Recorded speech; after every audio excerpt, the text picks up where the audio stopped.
구약 895페이지에 있습니다. 시편 119편 145절부터 160절까지의 말씀을 저와 여러분이 한 절씩 교독하도록 하겠습니다. 여호와여, 내가 전심으로 부르짖었사오니 내게 응답하소서. 내가 주의 교훈들을 지키리이다. 내가 주께 부르짖었사오니 나를 구원하소서. 내가 주의 증거들을 지키리이다. 내가 날이 밝기 전에 부르짖으며 주의 말씀을 바라싸우며 주의 말씀을 조용히 읊조리려고 내가 새벽녘에 눈을 떴나이다. 주의 인자하심을 따라 내 소리를 들으소서. 여호와여, 주의 규례들을 따라 나를 살리소서. 악을 따르는 자들이 가까이 왔사오니 그들은 주의 법에서 머니라. 여호와여, 주께서 가까이 계시오니 주의 모든 계명들은 진리니이다. 내가 전부터 주의 증거들을 알고 있었으므로 주의 영원히 세우신 것인 줄을 알았나이다. 나의 고난을 보시고 나를 건지소서. 내가 주의 율법을 잊지 아니함이니이다. 주께서 나를 변호하시고 나를 구하사 주의 말씀대로 나를 살리소서. 구원이 악인들에게 멀어짐은 그들이 주의 율례들을 구하지 아니함이니이다.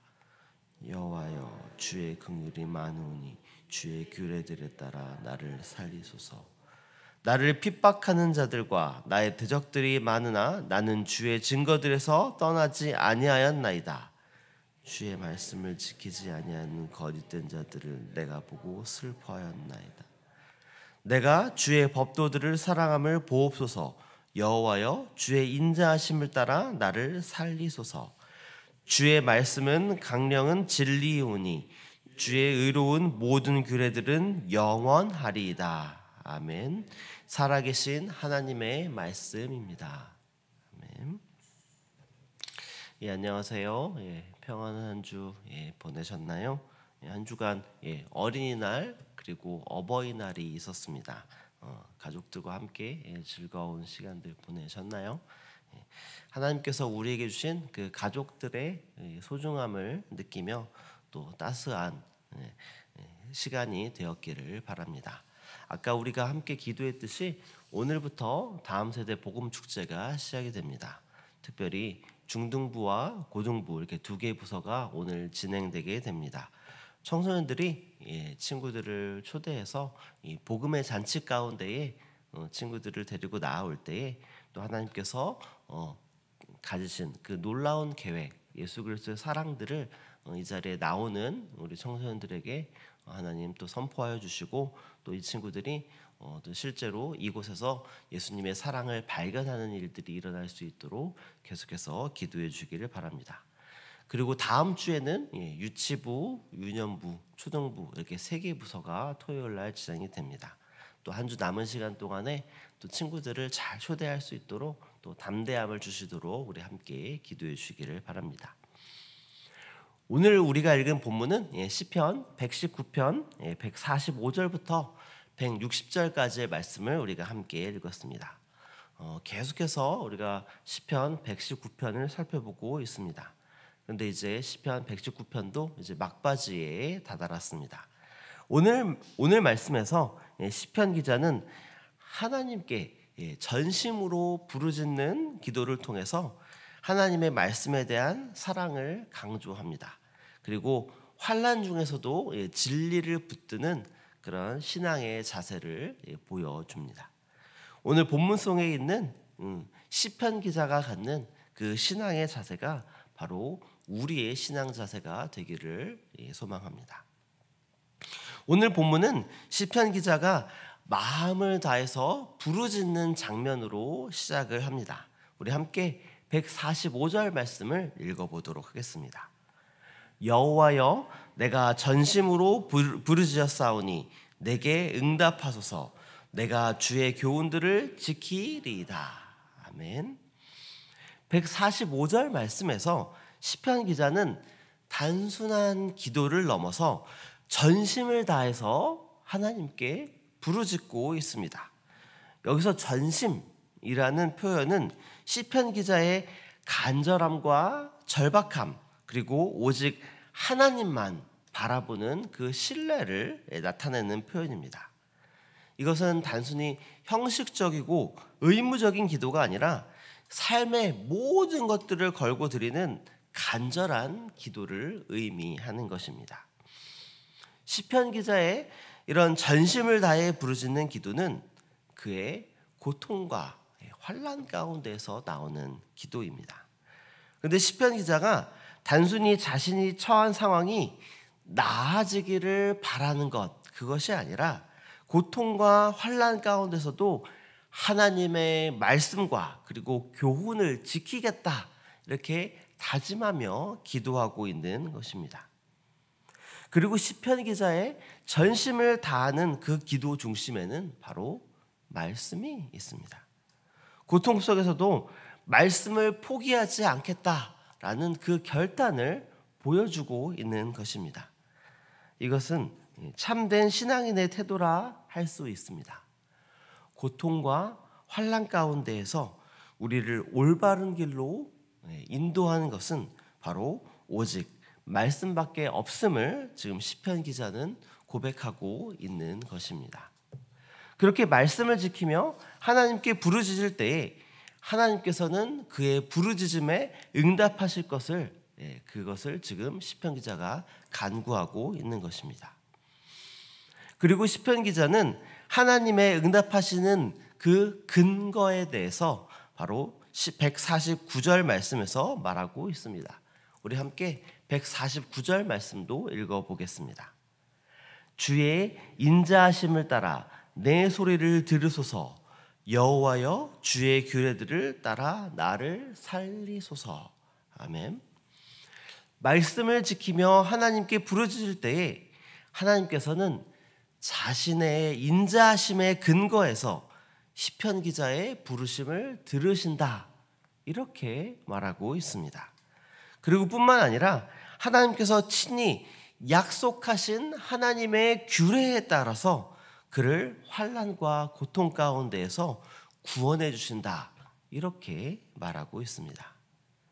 이것이 바로 하나님의 성품이며 하나님의 신실함입니다. 하나님께서는 시편 기자가 고백한 것처럼 우리에게도 동일하신 분이십니다. 우리가 기도할 때에 우리를 그냥 내버려 두시는, 그리고 외면하시는 그런 분이 아니십니다. 그리고 하나님의 인자하신 성품의 근거에서 우리의 부르짖음에 응답하시는 분이십니다. 그리고 그 인자하신 하나님께서는 우리에게 이미 주신 그 약속의 말씀을 근거로 우리를 살리시는 분이다, 이렇게 고백하고 있습니다. 우리가 어떤 환난과 고통 가운데에 처해 있더라도 하나님께서 인자하심으로 우리에게 귀를 기울이시고 또 하나님의 약속의 말씀에 따라서 우리를 구원해 주시는 그 하나님을 의지하며 전심으로 믿음의 간구를 드리는 저와 여러분 되시기를 소망합니다. 그리고 157절에서는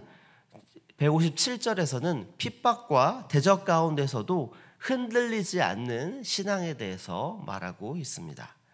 우리 함께 157절 말씀도 읽어보겠습니다. 나를 핍박하는 자들과 나의 대적들이 많으나 나는 주의 증거들에서 떠나지 아니하였나이다. 아멘. 방금 읽은 157절 말씀에서 시편 기자는 나를 핍박하는 자들과 대적들이 많다라고 고백합니다. 여기서 많다라는 표현은 단순히 대적들에 비해서 시편 기자가 놓인 수적인 열쇠만을 표현하는 것이 아닙니다. 시편 기자가 얼마나 압도적인 공격과 위협 가운데에 처해 있었는지를 보여주는 그런 표현입니다. 이것은 개인적인 핍박일 수도 있고 공동체 전체가 겪는 신앙의 핍박과 도전일 수도 있습니다. 그러나 중요한 것은 이러한 압박의 현실 가운데에서 나는 주의 증거들에서 떠나지 않았다, 이렇게 시편 기자가 고백하고 있다라는 것입니다. 이 고백은 말씀 중심의 삶에 대한 절대적인 충성을 표현하는 말입니다. 이것을 오늘날로 치자면 세상의 조롱과 유혹 속에서도 성경의 진리를 붙잡고 신앙의 길을 지켜나가겠다, 이렇게 고백하는 것과 같습니다.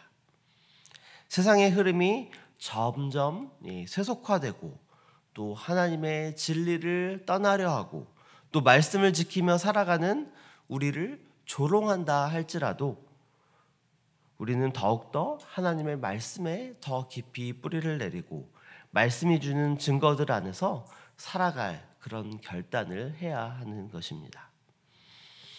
우리가 신앙적으로 압박을 받을 때에 우리는 하나님의 말씀으로부터 멀어지고 있습니까? 아니면 더 가까워지고 있습니까? 오늘 말씀 속에 시편 기자는 말씀을 포기하지 않았습니다. 모든 것이 연약한 인간이기에 잠시 흔들릴 수는 있습니다. 그러나 우리를 굳건히 붙들어 주시는 하나님을 의지하며 결코 본질에서 떠나서는 안 될 것입니다.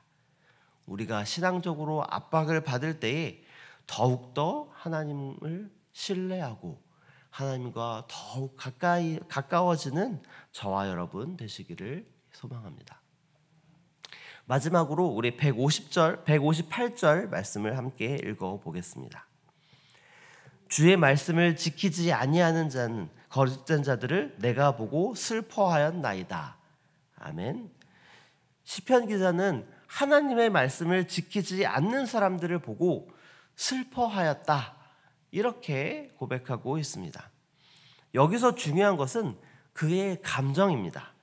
그는 주의 말씀을 지키지 않고 거짓된 사람들을 보고 분노하거나 정죄하지 않았습니다.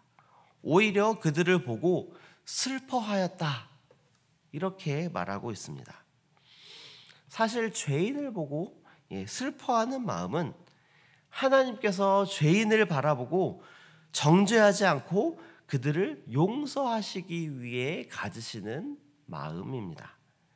하나님께서 죄인인 우리를 바라보실 때에 긍휼함을 가지시고 또 슬퍼하시기 때문에 우리를 구원하시겠다, 이런 마음까지 먹으시는 것입니다. 이 시편 기자가 거짓된 자들을 보고서 그들을 정죄하지 않고 그들을 위해 슬퍼하는 마음을 가졌다라는 것은 하나님의 뜻과 하나님의 마음으로 그들을 바라본다라는 것을 의미합니다. 하나님께서는 우리를 단순히 우리 개인만의 구원을 위해서 부르시지 않으셨습니다. 하나님의 마음을 가지고 거짓 가운데 있고 진리 가운데에 벗어나 있는 사람들을 향해 긍휼한 마음을 가지고 그들을 바라보고 또 슬퍼하며 그들이 하나님께로 돌아오도록 하기 위한 여러 행동들을 취하는 그런 사람으로 세우기 위해서 우리를 부르신 것입니다. 다른 사람들의 죄악을 봤을 때에 그들을 정죄하는 것이 아니라 하나님의 마음으로 아파하고 또 슬퍼하며 그들이 죄 가운데서 돌아서도록 하기 위해 행동하며 나아가는 저와 여러분 되시기를 소망합니다. 오늘 말씀 속에서 시편 기자가 말씀을 지키며 하나님께 부르짖을 때에 하나님께서는 하나님의 인자하심의 근거에서 그의 부르짖음을 들으셨습니다. 그리고 뿐만 아니라 하나님께서 친히 약속하신 하나님의 규례에 따라서 그를 환난과 고통 가운데에 구원해 주셨습니다. 우리가 어떤 환난 가운데 어떤 고통 가운데에 처해 있더라도 하나님께서 인자하심으로 우리에게 귀를 기울이시며 하나님의 약속의 말씀에 따라서 우리를 구원해 주시는 그 하나님을 의지하며 전심으로 믿음의 간구를 드리는 저와 여러분 되시기를 소망합니다. 그리고 그 믿음이 나만의 구원을 위한 믿음이 아니라 하나님의 마음을 가지고 죄악된 모습을 바라봤을 때에 하나님의 마음으로 슬퍼하며 죄인들이 돌아올 때에 기뻐하시는 그 하나님의 마음을 가지며 살아가는 저와 여러분 되시기를 소망합니다.